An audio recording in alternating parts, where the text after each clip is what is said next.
don't want a 10, she 100.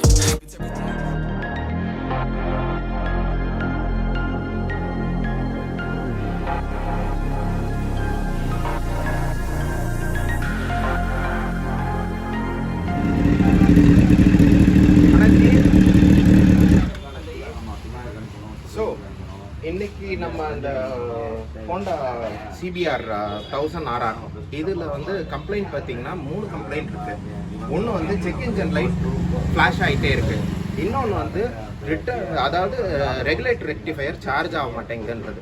இப்போ இதில் regulator ரெக்டிஃபையராக காயிலா இல்லை ஒயரிங் இஷ்யூவான்றது செக் பண்ண சொன்னாங்க.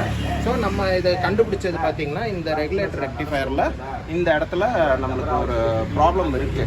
அதாவது ஆக்சிடைஸ் ஆகிருக்கு டெர்மினல். அதை தேய்ச்சி விட்டு போட்டுட்டு ட்ரை பண்ணுறோம். அடுத்தது பார்த்திங்கன்னா கூலண்ட் லீக் இருக்குன்னாங்க.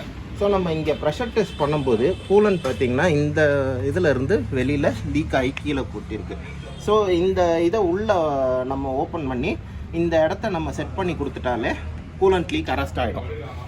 நம்ம இதில் மெயினாக கண்டுபிடிச்சது என்னென்னா, வண்டி வந்து ஸ்டார்ட் பண்ண உடனே மிஸ்ஃபயர் இல்லைன்னா கூலண்ட் வந்து இன்ஜின்குள்ளே போகலன்னு அர்த்தம். ஏன்னாக்கா இன்ஜின் வந்து ஏதோ ப்ராப்ளம் இருக்குது, ரீபில்ட் பண்ணோன்னாங்க, பட் உள்ளே போகலை. ஸோ அதனால் இட்ஸ் அ கேரண்டீட் சொல்யூஷன் இதுதான். இது முடித்ததுக்கு அப்புறமேட்டுக்கு செக் இன்ஜின் லைட்டில் பார்க்கும்போது ECT டெம்பரேச்சர் சென்சார், அதாவது இதுக்கு முன்னாடி இருக்க வீடியோவில் கூலண்ட் டெம்பரேச்சர் பார்க்குறோன்னு சொன்னோம் இல்லைங்களா, அந்த டெம்பரேச்சர் சென்சாரை பார்த்து அதை வந்து என்ன வோல்டேஜ் வருது, என்ன ரெசிஸ்டன்ஸ் இருக்குன்றதை பார்ப்போம். ரெசிஸ்டன்ஸை பார்த்துட்டு ரெக்டிஃபை பண்ணுறது என்னன்றதை பார்ப்போம்.